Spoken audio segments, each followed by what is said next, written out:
You're listening to the weekly Parsha Podcast with Ari Goldwag, recorded with Hashem's never-ending assistance in 5783, 2022. This week's Parsha is Parsha's Vayeshev. We have the story of Yaakov Avinu, Yosef HaTzadik, Yosef and the brothers selling Yosef down to Mitzrayim. The beginning of his story in Egypt.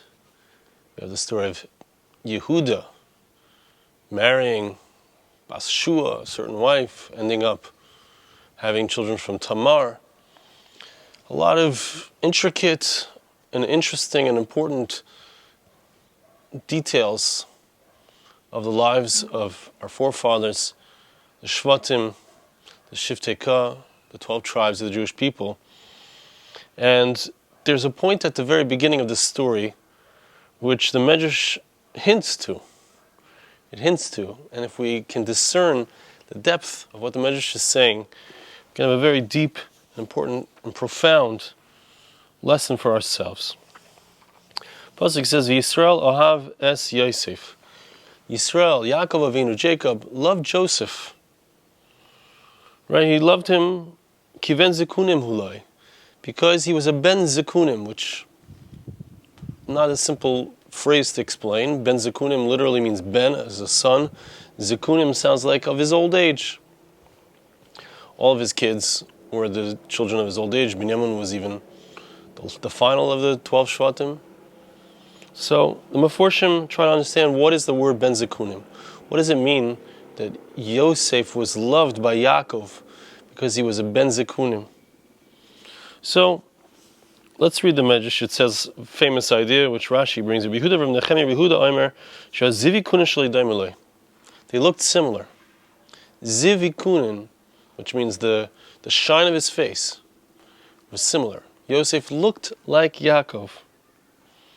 So what? A parent has a child. Child looks like that parent. Doesn't mean that the parent is going to favor that child or is going to show him love. What does it mean that the face of Yosef was similar to his father? What is the depth of that teaching? This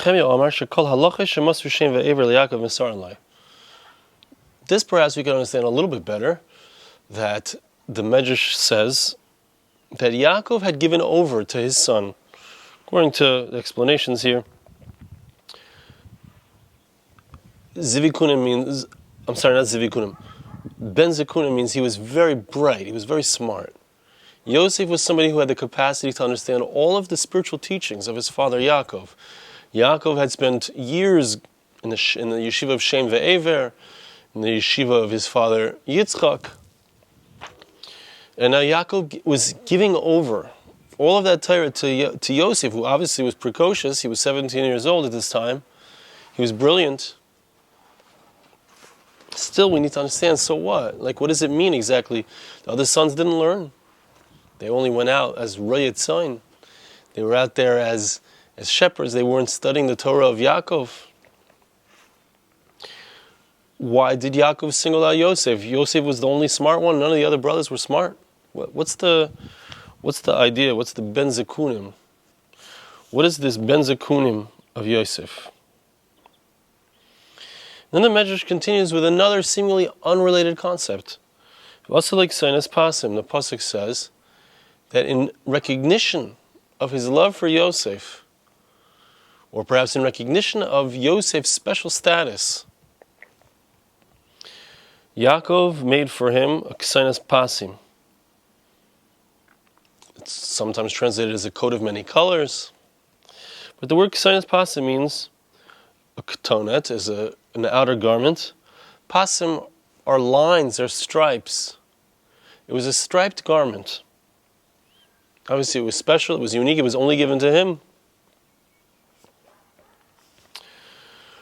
And what was the result? Reish Lakish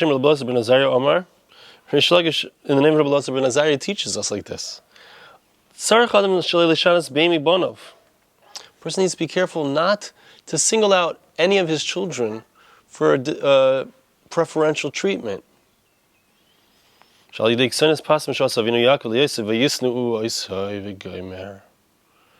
Because of this beautiful garment, this striped garment that Yaakov made for his son Yosef, the brothers hated him. They were jealous of him.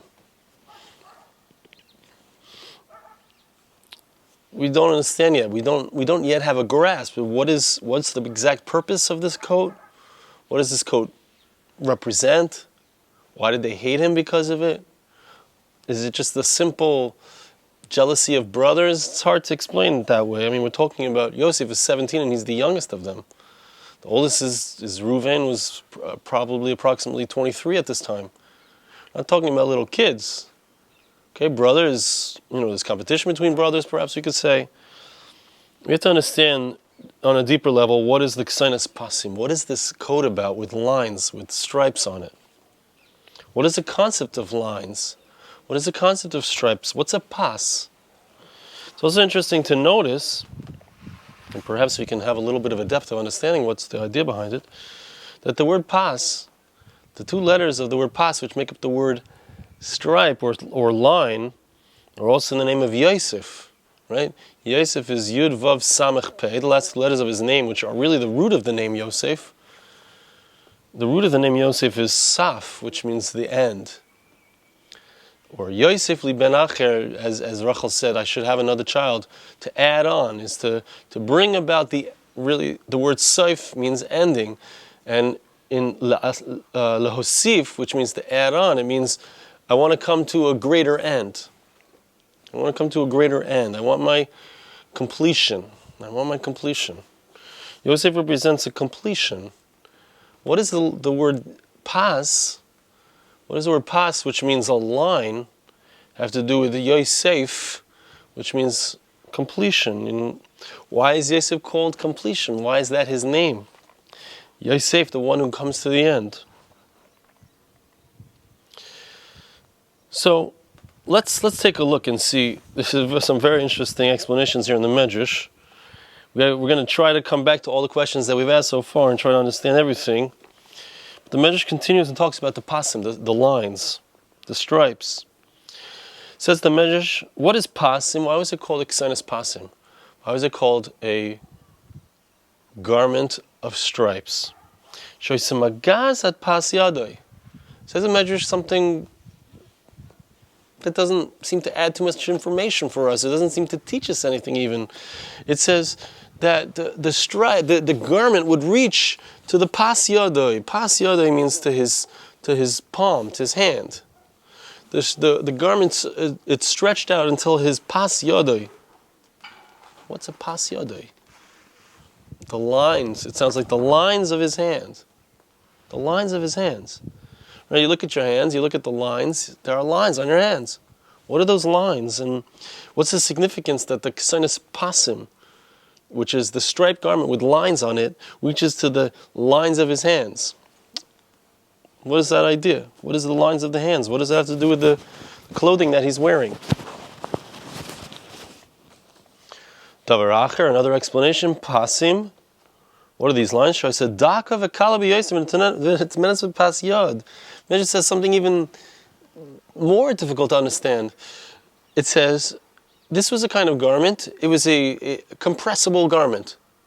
It was a light garment made out of very light material, and you could fold it up and fit it into the palm of your hand. What does that mean? What does that mean? Pasim sheifisu aleha ezemehem yalicha la'aviv va'olas liYehuda is very interesting.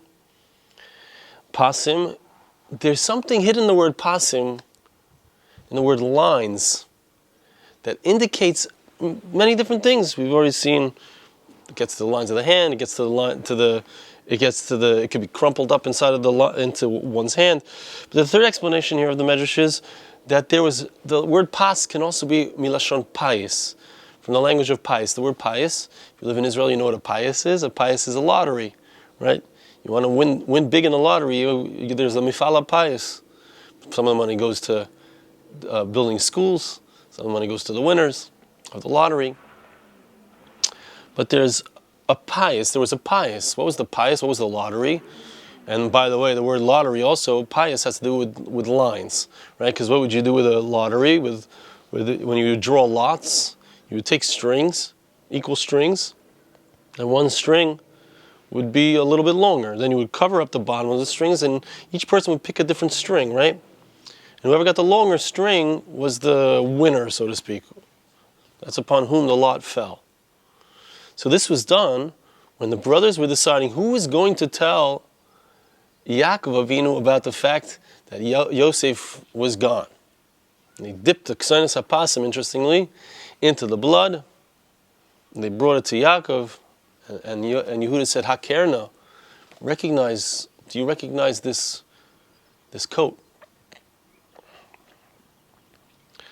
So they drew lots. So the ksanis hapasim is the garment about which lots shall be drawn. That's what the Medrash says. Again, the Medrash is begging an explanation. Next explanation of the Medrash, pasim al shem tzari shehigiyuhu. Why is it called ksanis hapasim? Because of the challenges and difficulties that Yosef would endure. Each of the letters of the word pasim is indicative of a challenge that he would endure. The letter pei refers to Potiphar, the challenge that he would endure with Potiphar's wife trying to have illicit relations with him. Samech, the samech of the word pasim, samech, seichrim, the merchants. Yud Yishmaelim, Mem Midyanim. Each of these letters indicates the different people who were involved in his being sold down to Egypt. So somehow this ksanis pasim, this garment of stripes, somehow is indicative of the problems that Yosef would encounter. Each of these explanations sounds just like very far afield from any of the other ones, but perhaps we can find a thread that runs through all of these. Let's keep reading. Davar acher, pasim. Another explanation. Pasim, Reb Shimon ben Lakish, Reb Shimon ben Elazar ben Azariah. Reb Shimon ben Elazar again said, Reish Lakish said the name of Reb Elazar ben Azariah, which we had earlier. He was the one who said that a person should be careful about not giving preferential treatment to any of his children. Ksiv lechu re'u mefalis elikim. Ksiv basri hafach yam le'abosha. The pasuk says in Tehillim, in Psalms chapter 66, verses 5 and 6, go and see the works of God, which means you need to look carefully to try to understand how Hashem works in the world. Hashem does things that are hidden, that are difficult to understand. Why does this happen to this person? Why is this problem? Why is this success? Why does this person have to endure hardships? Why does this person seem to have it easy in life? Go out and see that there are many different ways that Hashem works. And the next pasuk says, Hafach yam li'abosha. God switches the sea to become dry land. What do these two psukim have to do with each other? It says, Reish Lakish and then Reb Elazar ben Azariah, he says, Vayisneu osai. These psukim, where we see, you look around and you see things are different. Things don't seem to be the way they should be. You see that Yosef is the youngest brother, and yet the brothers hate him. Why? Because it doesn't seem fair. Why is he getting singled out for preferential treatment? Right? But what does that have to do with Kriyas Yamsuf? What does that have to do with the sea being turned into dry land? Pasim pasiam. Says the Medrash, another opaque statement about the concept of the pasim, of the stripes. The stripes represent the stripes, the lines that the Jewish people would walk through in the sea, right? There would be pasim, there would be walls that would stand up as they walked through the sea, as they walked through the Yamsuf. The sea would split in front of them. It would turn into stripes, so to speak, into lines. And 12 tribes would walk through those 12 lines. In whose merit indeed would it split? So we find that the merit of Yosef, as the Meforshim explain here, Joseph's merit was that which caused that the waters should split. There it was his aron. It was the bier of Joseph. It was his coffin that was brought there. The water split in front of him. Why? As the Medrash explains elsewhere, because Hayam ra'o vayanois, Pasuk says, the sea saw and it ran away. Right? It made way for the Jewish people to come. What did it see? It saw someone else that ran away. It was Yosef who ran away. Joseph ran away from the wife of Potiphar. And in so doing, his merit, the merit of that incredible act of self-control, brought about the ability for the waters of the sea, which are meant to flow, which are meant to they're not meant to part and make way for the Jewish people to come through. But since Yosef did something superhuman, supernatural, the sea also overcame its natural state of being in order to turn into dry land so the Jewish people could go through there. And this merit, how is it brought about? According to one understanding of this Medrash, it was brought about because of the hatred, the jealousy of the brothers for Yosef. Ultimately, he would be placed into this terrible challenge with Potiphar's wife, but he would rise above the challenge. And the result would be that he and the Jewish people would experience an incredible miracle as the sea would defy its own nature and split in front of the Jewish people. Now, what is the concept? What is the concept here? What is the concept of pasim? What is the concept of the lines or the stripes on his coat? And how can we tie together all of the different threads in this beautiful medrash, perhaps understand it all as denoting a single concept? And if we think about it, what is a pas? So as I was preparing this Dvar Torah, I was sitting outside and I'm looking at some telephone wires. I was looking at telephone wires, noticing how they're straight and how they lead from one place to another, right? What is a line? What is a pas? It's something that leads from one point to another point. So what? So what? What does that mean? That means that we're on a journey through life, so to speak. We're on a journey through reality. The Jewish people, as a nation, are on a trajectory. We are going from point A to point B.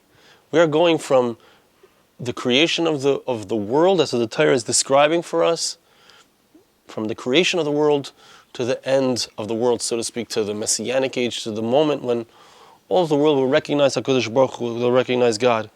Yosef is the one who's the Seif. He's the one who represents the end of the process. Why? Why does he represent the end of the process? He's the Yosef. He's the Seif. Yosef is the end. You find it in the concept of Mashiach ben Yosef. There's a Messiah who comes at the end of time, who's a descendant of Joseph. But Yosef is two things. He's the one who represents the end, right? His dreams, they describe the end point where all of the brothers would bow down to him. That's the final point of the story where they all are beholden to him. Meshuchna, they are all bowing down to him. He is their leader. He's the one who guides them in their avodas Hashem, in their service of God. So there's a certain completion, messianic moment there as well. But he also represents the one who brings them on that trajectory, who guides them along the trajectory that they need to discern and traverse in order to get to that end. Let's go back to the beginning, okay? Yosef is the one who represents the continuation of the trajectory, really, of Yaakov Avinu. Yaakov is the one who knows the end, as we spoke about in previous weeks. He knows about the end. He knows when Mashiach is coming. He wants to reveal it to his sons, but he can't. He's the one who represents the end. He's the Akev, is the heel, is the farthest end of the human body. That's Yaakov, is Miloshen Akev. Yosef also represents the end, and therefore, when we say that he was the Ben Zikunim, right? So there's a few different things that we can feel out in that idea, in that concept. Ben Zikunim is the child who's born in his old age. That means in the end of his life, he represents the end of what Yaakov wants to continue in the world. He represents the goal of Yaakov. Yaakov teaches him the wisdom. He's the one who's the Bar Hakima. He's the one who has the wisdom to receive the journey, to receive the wisdom that's necessary to continue to traverse the journey in order for all of the Jewish people to be led by him, by Yosef.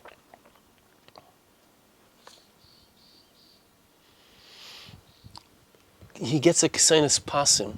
And we have a different, perhaps a different hair, a different depth of understanding of what is the k'sainis pasim. What is this? Why did he receive a garment that has lines on it? Because he's the one who's got the lines. He's got the lines of where we're headed. He knows it's not just one line on this garment. It's not only his line. I would like to say perhaps it's a chiddush. Certainly not the Parsha Pshat, but it's perhaps we could say, certainly in concept it's definitely true. Yosef is the one who has 12 lines on his garment, I would say. There were 12 lines on his garment. Why do I say that?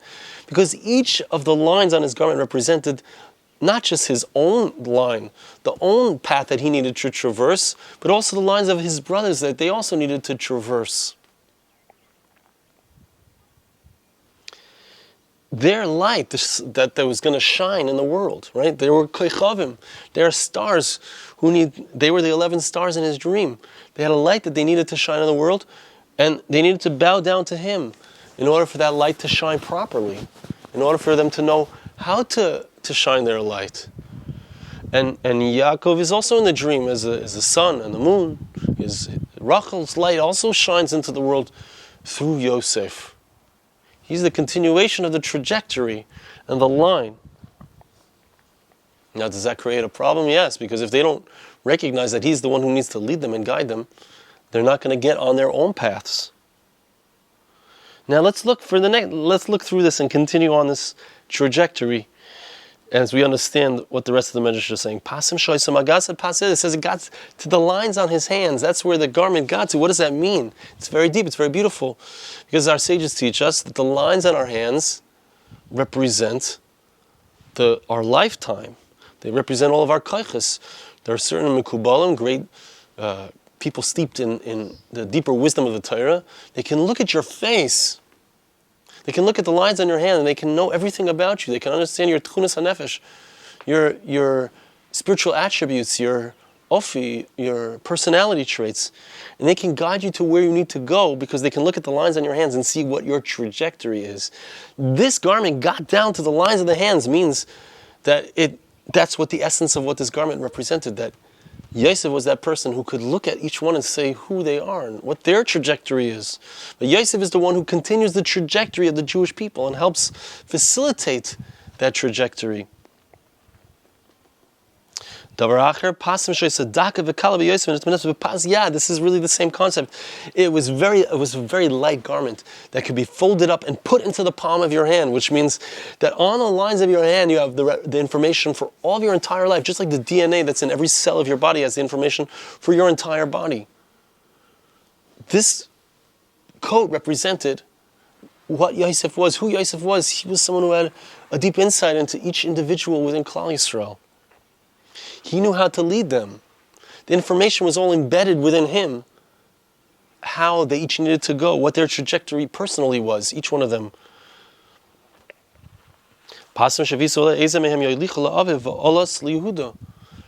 It also represents the lottery, right? There's a lottery in life, so to speak, which represents exactly who we are and what our tafkid is and who we are supposed to be. You can see that in the lines of a lottery. Right? He draws out the lottery. He's the leader. The lottery chooses him. Why? Why does the lottery choose Yehuda to be the leader and to say it to Yaakov? That his son is gone. Look at the blood is on the k'sainis pasim. What an incredible image. What an incredible representation. The blood is on the garment is saying, that the trajectory of the Jewish people is dead. Who is the one who has to present this information to Yaakov? Why is he so distraught and destroyed? For 22 years he cries because the trajectory of the Jewish people is gone without Yosef. And the Ksainis Pasim, which represents the trajectory of the Jewish people, is destroyed without Yosef. And Yehuda has to present that. Why? Because he also is the trajectory of the Jewish people. Right from Yehuda comes Mashiach ben David. Right? So even when you can't see Yosef, even when Yosef is hidden, there's still a leader called Yehuda. Something to think about. But contained in the trajectory of each individual is also the trevails and problems that he has to endure, because those troubles, those problems, right? Potiphar's wife is the pay of pasim, and the Seichrim, Yishmaelim, Midyanim, the different problems that he has to get through. But Potiphar's wife is the very trajectory that he has to go through to overcome in order for the sea to split and open up in front of the Jewish people for that moment of incredible salvation of the Jewish people, walking into receiving the Torah. It's all because of him. It's all because of him. See this incredible thing, says the Medrash, based on the pasuk. You don't know. We don't know. We look at stuff and we say, hey, it's not fair. Why does Yosef end up in jail? Why does he end up for 10 years, 12 years in jail? Why does he end up having to become a slave, sold by his brothers? We don't understand all of the vicissitudes of life, all of the challenges that a person goes through. We don't know where it's going, but in the end, hafach yam la'yabasha. It brings out a miraculous feat on the part of Yosef to run away from Potiphar's wife, and a miraculous feat which is opened up in front of the Jewish people. The Jewish people walk through 12 tribes walk through 12 different pasim, 12 different traveling lines through the sea, through the challenges of life. And they're opened up because of Yosef. The Ksainis Pasim is his. The garment which represents the line that we are, the path that we are to travel throughout life, is represented in Yosef and in this garment.